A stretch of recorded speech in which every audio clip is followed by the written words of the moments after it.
నమస్తే అన్న అందరికీ నమస్కారం. కువైట్లో రోజు రోజుకు మనం చూసుకుంటే కిడ్నీ రోగస్తులు ఎవరైతే ఉన్నారో కిడ్నీలకు సంబంధించిన వ్యాధితో బాధపడే వారి సంఖ్య రోజు రోజుకు పెరిగిపోతూ ఉంది. కువైట్లో ఉన్న డాక్టర్లు కూడా ఆందోళన వ్యక్తం చేస్తూ ఉన్నారు. ప్రస్తుతం కువైట్లో మనం చూసుకుంటే కానీ 3 పూటల నాన్ వెజ్ అయితే ఎక్కువగా తింటూ ఉంటారనమాట. ఉదయం చూసుకున్న, మధ్యాహ్నం చూసుకున్న, సాయంత్రం చూసుకున్న కానీ చికెన్ కావచ్చు, మటన్ కావచ్చు, చేపలు కావచ్చు, రొయ్యలు కావచ్చు, అనేక రకాల జంతువుల ఆహారాన్ని అయితే తింటూ ఉంటారనమాట.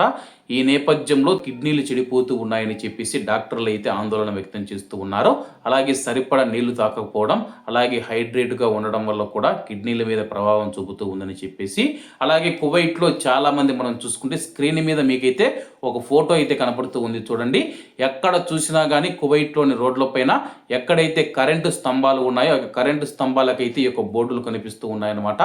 ఓ పాజిటివ్, ఏ పాజిటివ్, ఓ నెగిటివ్, అలాగే బి పాజిటివ్, ఏబి పాజిటివ్ అని చెప్పేసి కొన్ని బ్లడ్ గ్రూపులు అయితే మీకు బోర్డులు అయితే కరెంటు స్తంభాల మీద కనపడుతూ ఉంటాయి.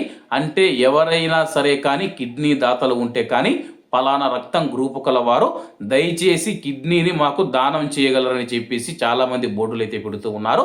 అలాగే ప్రస్తుతం మనం చూసుకుంటే కానీ కువైట్లో బ్లాక్ మార్కెట్ ద్వారా ఒక కిడ్నీ విలువ ఎంత ఉంటుందో తెలిస్తే మీరు నిజంగా ఆశ్చర్యపోతారనమాట.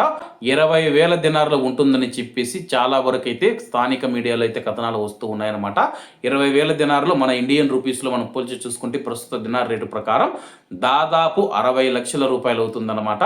అంటే 59 లక్షలు 60 లక్షల మధ్య అయితే ఉంటుందన్నమాట.